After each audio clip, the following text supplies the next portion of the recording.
आज हम बात करेंगे उस इंसान की जिसने सिर्फ फिल्में नहीं की बल्कि एक दौर को परिभाषित कर दिया, जिसकी मुस्कान में मासूमियत थी और जिसकी आंखों में एक ऐसा सच्चा दर्द जो स्क्रीन पार करके सीधे दिल में उतर जाता था, जिसके हाथों में देहाती ताकत थी और दिल में उतनी ही नरमी। जी हाँ, आज बात करेंगे धर्मेंद्र जी की। भारतीय सिनेमा के ही मैन, एक लेजेंड, एक अध्याय, एक एहसास।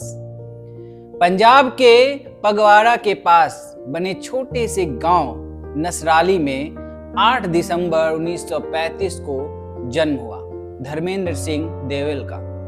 मिट्टी की खुशबू, खेतों की हवा और देसीपन की सीधी सच्ची भाषा, यही उनका बचपन था। उनके पिता स्कूल टीचर थे। परिवार साधारण था, सपनों की कोई सीमा नहीं थी। और एक दिन धर्मेंद्र जी ने सपने में देखा, मैं बड़े पर्दे पर हूं। बस वही से यात्रा शुरू हो गई, बिना किसी गॉडफादर के, बिना किसी पहचान के, सिर्फ एक उम्मीद और एक जिद के साथ। धर्मेंद्र जी जब मुंबई पहुंचे तो उनके पास पैसा कम था पर हिम्मत बहुत थी। दफ्तर दफ्तर घूमे, स्टूडियो के बाहर इंतजार किया, लेकिन कहते हैं ना, जिसके इरादे मजबूत हो किस्मत उनके पांव पकड़कर खड़ी हो जाती है। और फिर Filmfare talent contest, Dharmendra ji का नाम चमका और फिल्म आई दिल भी तेरा हम भी तेरे 1960 में। ये वही शुरुआत थी जिसने हिंदी सिनेमा का चेहरा बदल दिया। उस दौर में या तो रोमांस बिकता था या गाना या ट्रेजेडी, पर धर्मेंद्र जी वह कुछ और ही थे। उनके अंदर देहाती ईमानदारी थी, चेहरे पर सादा सा आकर्षण और आवाज में भारी सी गंभीरता। और फिर आई ऐसी फिल्में जिन्होंने उन्हें न्यू इंडिया का हीरो बना दिया। फूल और पत्थर, शोले, चुपके चुपके, अनुपमा, सत्यकम, यादों की बारात, धर्मवीर, राजा जानी। उनकी स्क्रीन प्रेजेंस इतनी मजबूत थी कि लोग उन्हें हीरो नहीं, हीरोइज्म का चेहरा कहते थे। धर्मेंद्र जी शायद बॉलीवुड के पहले ऐसे स्टार थे जो रोमांस भी उतना ही खूबसूरती से करते थे जितना एक्शन, और कॉमेडी भी उतनी ही सहजता से। अनुपमा के शर्मीले प्रेमी से लेकर शोले के वीरू तक, सत्यकम के आदर्शवादी नौजवान से चुपके चुपके के मासूम पति तक, हर किरदार ऐसे निभाया जैसे वो उन्हीं के लिए लिखा गया हो।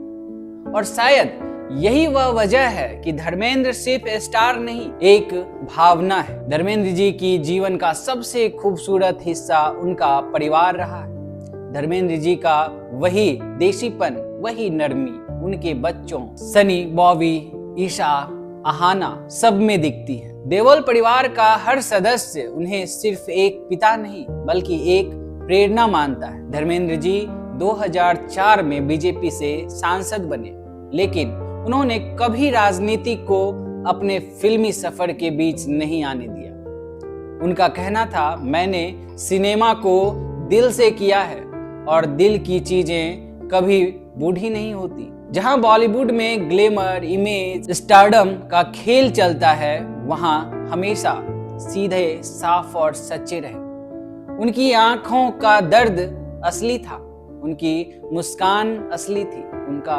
गुस्सा भी असली था। उम्र बढ़ी, जमाना बदला, नए स्टार आए, पर धर्मेंद्र जी का सम्मान कभी 1 इंच भी कम नहीं हुआ। आज भी लाखों लोग उन्हें धर्मपाजी, ही मैन, एवरग्रीन स्टार कहकर गर्व महसूस करते हैं, क्योंकि कुछ लोग समय से ऊपर होते हैं। धर्मेंद्र जी उन्हीं में से एक थे। धर्मेंद्र जी को देखकर भारत की एक पूरी पीढ़ी ने ईमान, प्यार, परिवार, दोस्ती, इन शब्दों को नए अर्थ दिए। उन्होंने हमें सिखाया कि स्टार बनना आसान है, इंसान बने रहना मुश्किल, कि ताकत मांसपेशियों में नहीं, दिल में होती है और सादगी सबसे बड़ी स्टाइल होती है। धर्मेंद्र जी सिर्फ बॉलीवुड का नाम नहीं, वो भारतीय संस्कृति की धड़कन थे। धर्मेंद्र जी की यात्रा एक प्रमाण है कि मिट्टी से निकला इंसान आसमान की हर ऊंचाई छू सकता है।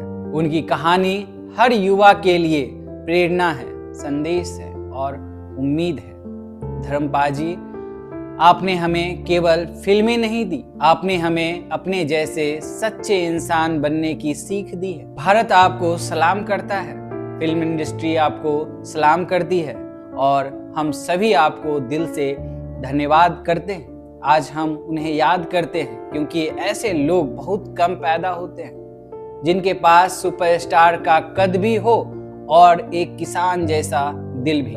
धर्मेंद्र पाल जी, आपकी मुस्कान, आपकी सादगी, आपकी इंसानियत भारत कभी नहीं भूलेगा।